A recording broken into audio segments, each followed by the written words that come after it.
Life of ജോസൂട്ടിയിൽ എനിക്ക് ഏറ്റവും ഇഷ്ടപ്പെട്ടത് അതിനകത്തെ കഥാപാത്രങ്ങളാണ്. എല്ലാ നാട്ടിലും ഇപ്പം ഞാൻ കുറച്ചു കാലം നാട്ടിൻപുറത്ത് ജീവിച്ച ഒരാളാണ്. അപ്പോൾ എല്ലാ നാട്ടിലും എല്ലാവർക്കും ഇഷ്ടപ്പെട്ട ഒരു കാർ ഡ്രൈവർ കാണും, എല്ലായിടത്തും ന്യൂസ് എത്തിക്കുന്ന ഒരാൾ കാണും. പിന്നെ എൻ്റെ ഫേവററ്റ് അതിനകത്തെ അമ്മാവന്മാർ, ഒരിക്കലും കാണാത്ത അമ്മാവന്മാർ കല്യാണത്തിൻ്റെ സമയത്ത് അല്ലെങ്കിൽ എന്തെങ്കിലും വീട്ടിലൊരു പ്രശ്നമോ ഒരു ഉത്സവമോ എന്തെങ്കിലും ഒരു നടക്കുന്ന സമയത്ത് അവർ വന്നിട്ട് പ്രശ്നം ഉണ്ടാക്കും.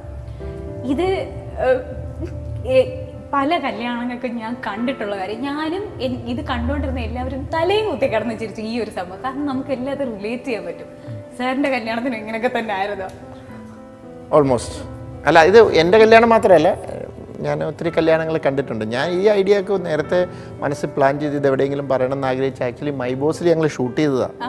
പക്ഷേ ലെങ്ത് കൂടിയപ്പം നമ്മൾ അതായത് അതിനകത്ത് ഓർക്കുന്നുണ്ടെന്നില്ല, അതിനകത്ത് ദിലീപിൻ്റെ ക്യാരക്ടർ മമതയുടെ ഒരു കല്യാണത്തിന് പോകുന്ന കാര്യം പറയുന്നുണ്ട്, ഒരു ഫ്രണ്ടിൻ്റെ കല്യാണത്തിന്.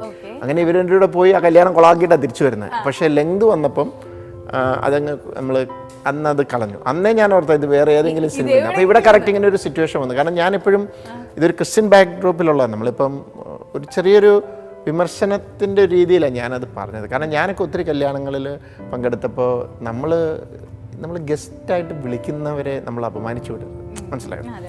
ഇത് വന്നു കഴിയുമ്പോൾ അവർ പിന്നെ അവരുടെ നിയമങ്ങളനുസരിച്ച് നമുക്ക് പല എന്താ പറയുക തിരക്കിൽ നിന്നൊക്കെ ആയിരിക്കും വരുന്നത്. അപ്പോൾ ഇങ്ങനെ ഇട്ട് കഷ്ടപ്പെടുത്തുന്ന ചില സംഭവങ്ങൾ ഉണ്ടായിട്ടുണ്ട്. പക്ഷേ എൻ്റെ കല്യാണത്തിനും ഇതില്ല, ലേറ്റ് ആയതല്ല. അല്ലല്ല, എൻ്റെ കല്യാണത്തിന് ലേറ്റ് ആയതല്ല, ഇടിച്ചേറ്റം ഉണ്ടായിരുന്നു.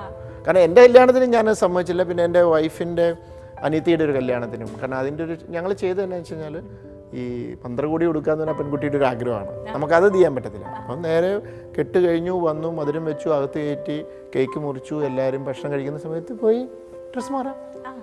അങ്ങനെ ഒരു ഓപ്ഷൻ ഉണ്ട്. അപ്പം ഞങ്ങൾ അങ്ങനെ ചെയ്തു. അപ്പോൾ ആരെയും നമ്മൾ കഷ്ടപ്പെടുത്തുന്നില്ല. അപ്പം ആ ഒരു ഇത് വെച്ചിട്ട് അങ്ങ് ചെയ്തെന്നേ ഉള്ളൂ.